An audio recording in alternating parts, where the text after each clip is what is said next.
안녕하세요. 오늘 당신이 보내주신 자료, 특히 그 수원 고등법원 판결문을 가지고 아주 흥미로운 노동법 사례를 좀 파헤쳐볼까 합니다. 네, 이게 스스로 사직서를 낸 외국인 근로자가요, 해고가 무효다 이렇게 소송을 걸어서 일부 이긴 사건이에요. 네, 맞습니다.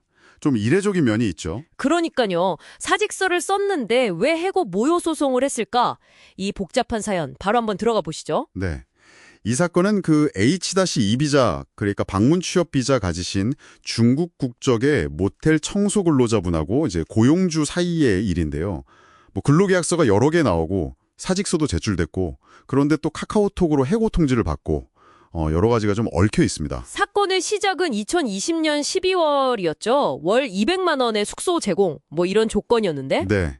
근데 2021년 3월에 그 비자 연장 때문에 표준 근로계약서 이걸 새로 썼단 말이죠. 아, 네. 법정 서식이요? 네. 근데 거기에 연장 야간 휴일 수당 별도 지급 이 조항이 딱 들어간 거예요. 그렇죠. 그게 이제 불씨가 된 거죠. 이걸 근거로 근로자가 갑자기 월 332만 원을 요구하면서 갈등이 확 커진 거네요. 맞습니다. 그리고 바로 다음 날 4월 8일에 근로자가 4월 30일에 그만두겠다. 이런 사직서에 서명을 해요. 동시에 비밀 유지 조건 걸고 300만 원 받기로 하는 약정서도 쓰고요. 아, 돈도 오갔군요. 네. 근데 그 뒤로도 급여 문제로 계속 다툼이 있었고 고용주 쪽에서는 이제 숙소에서 나가라. 뭐 비자 연장 취소될 수도 있다. 이런 식으로 좀 압박을 한 것 같아요. 여기서부터 상황이 진짜 심각해지는 건데 합의한 퇴사일은 4월 30일인데 고용주가 이걸 확 땡겨서 4월 13일에 퇴사했다고 노동청에 신고를 해버렸어요. 그것도 허위로. 네, 이게 아주 결정적입니다. 외국인 근로자한테는 이 고용 변동 신고가 체류 자격, 즉 비자랑 직결되거든요. 허위 신고는 정말 치명타가 될 수 있죠. 그렇죠. 당연히 비자 문제가 생기니까 근로자도 뭐 조기 퇴근하거나 아예 출근 안 하거나 이런 행동을 보이기 시작했고요. 네, 불안했겠죠. 결국 4월 21일에 근로자가 사업장에 와서는 나 이제 여기서 일할 법적 지위가 없다. 뭐 이런 식으로 말하고 그냥 가버렸어요. 그러자 고용주가 카카오톡 메시지로 4월 20일부로 퇴사 처리한다는 확인서를 보낸 거고요. 네, 근로자는 이걸 해고 통지로 본 거죠. 그래서 소송까지 가게 된 겁니다. 자, 그러면 법원은 이 복잡한 상황을 어떻게 봤을까요? 일단 그 사직서 자체는 유효하다고 봤다고요. 네, 그게 좀 흥미로운 지점인데요. 법원은 사직서 낼 당시에 뭐 협박이나 강압이 있었다 이런 증거는 없다고 봤어요. 그리고 근로자 본인도 노동청 진술서에 이달까지만 하겠다 뭐 이렇게 썼던 점을 근거로 들었고요. 아하. 그래서 4월 30일에 근로관계를 끝내기로 한 합의 해지, 그러니까 서로 동의해서 계약 끝내는 건 유효하다 이렇게 판단을 한 거죠. 그러면 합의 해지가 유효한데 해고 무효 확인 소송은 왜 각하가 된 건가요?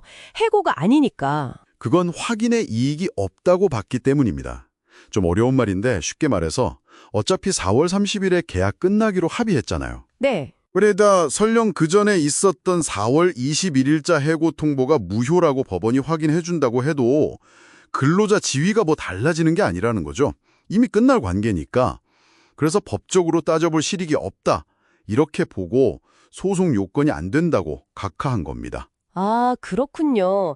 그러니까 사직서 합의 때문에 해고 무효 소송 자체는 의미가 없어졌지만 그래도 4월 21일에 실제로 있었던 그 카톡 통보, 이건 또 별개 문제잖아요. 그렇죠. 남은 기간 임금도 걸려 있고 법원은 이 카톡 해고 통보, 이건 어떻게 판단했나요? 유효한가요? 아니요, 법원은 이 카톡 통보를 명백히 무효인 해고라고 판단했습니다. 아, 무효다. 이유는요? 그게 두 가지인데요. 첫째는 절차 위반이에요. 근로기준법 27조를 보면 해고할 때는 사유랑 시기를 명확히 적은 서면, 그러니까 종이 문서를 직접 줘야 하거든요. 근데 카카오톡 메시지는 이 서면 통지가 아니라는 거죠. 법이 요구하는 형식을 갖추지 못했다, 이겁니다. 아, 카톡은 안 되는구나. 절차도 문제지만 그럼 내용상으로도 문제가 있었나요? 해고할 만한 이유가 없었다. 네, 맞습니다. 해고에 정당한 이유도 없다고 봤어요. 물론 근로자가 뭐 조퇴하고 무단결근하고 이런 잘못이 일부 있긴 했어요.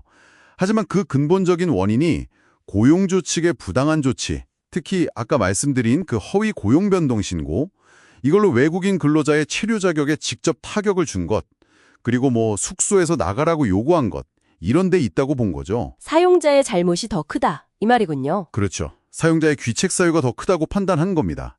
이 부분이 상당히 중요해요. 근로자 잘못만 볼 게 아니라 그 배경에 사용자 책임은 없는지 이걸 따진 거죠. 그렇군요. 그래서 최종적으로 미지급 임금은 어떻게 판결이 났어요? 네, 이것도 계약 기간을 좀 나눠서 봤습니다. 초기 계약 기간, 그러니까 그 표준 근로계약서 쓰기 전 기간은 포괄임금 약정이 유효하다고 봤어요. 월급에 수당 다 포함된 거요. 아, 처음 계약대로? 네. 그래서 그 기간 초과 수당 청구는 받아들이지 않았고요. 하지만 표준 근로계약서를 쓴 이후 기간, 2021년 3월 18일부터 4월 20일까지는 수당 별도 지급 약정이 유효하다고 인정한 거죠. 그래서 이 기간 미지급 임금으로 약 153만 원 정도를 지급하라고 했고요. 네. 그리고 또 부당해고 기간, 그러니까 4월 21일부터 30일까지 이때 일 못한 책임이 사용자에게 있으니 이 기간 기본금 약 70만 원도 지급해라. 이렇게 판결했습니다. 그래서 다 합치면 한 224만 원 정도 되는 거네요. 네, 맞습니다. 최종적으로 그 정도 금액을 지급하라는 판결이 나온 거죠. 정말 복잡했지만 중요한 점들이 많네요. 사직서를 썼어도 그 효력은 상황에 따라 엄격하게 봐야 하고, 그렇죠. 그리고 해고는 반드시 법적 절차, 특히 서면 통지를 지켜야 한다. 카톡 안 된다. 이거 확실히 기억해야겠어요. 네, 그게 핵심입니다. 그리고 또 하나는 근로자에게 뭐 일부 잘못이 있더라도 사용자가 먼저 부당한 조치를 했다면 해고의 정당성이 흔들릴 수 있다는 점. 특히 이 사건처럼 외국인 근로자의 그 비자 문제를 압박수단으로 쓰거나 행정 처리를 부정확하게 하는 거. 이건 정말 심각하고 부당하다는 걸 법원이 분명히 보여준 거죠. 네, 고용주는 신고 하나하나 정말 정확하게 해야겠네요. 맞습니다. 그리고 표준 근로계약서. 이것도 정말 중요하죠. 계약서 문구 하나하나가 법적 효력을 가지고 임금 계산 방식까지 바꿀 수 있으니까요. 사용자분들은 꼭 유념하셔야 할 부분입니다. 네, 오늘 사직서 제출 후에 벌어진 해고 분쟁, 특히 외국인 근로자와 관련된 복잡한 법적 쟁점들을 깊이 들여다봤습니다. 법적 절차 준수, 그리고 상호 존중, 이게 얼마나 중요한지 다시 한번 느끼게 되네요. 네, 이 사건을 보면서 그런 생각도 들어요. 만약에 이 근로자가 사직서를 쓰지 않고 계속 근무하면서 법적으로 대응했다면 어땠을까? 아, 혹은 사용자가 그 허위 신고 대신에 정당한 절차를 밟았다면 결과가 또 달라졌을까? 뭐 이런 질문들이요. 절차와 진정성, 어느 하나라도 어긋났을 때 어떤 결과를 낳는지 보여주는 사례 같습니다. 네, 이 이야기를 들으면서 당신은 어떤 생각을 하셨나요? 절차와 진심, 하나라도 틀어지면 정말 예상치 못한 결과를 낳을 수 있다는 것. 오늘 당신의 생각에 작은 불씨가 되었기를 바랍니다.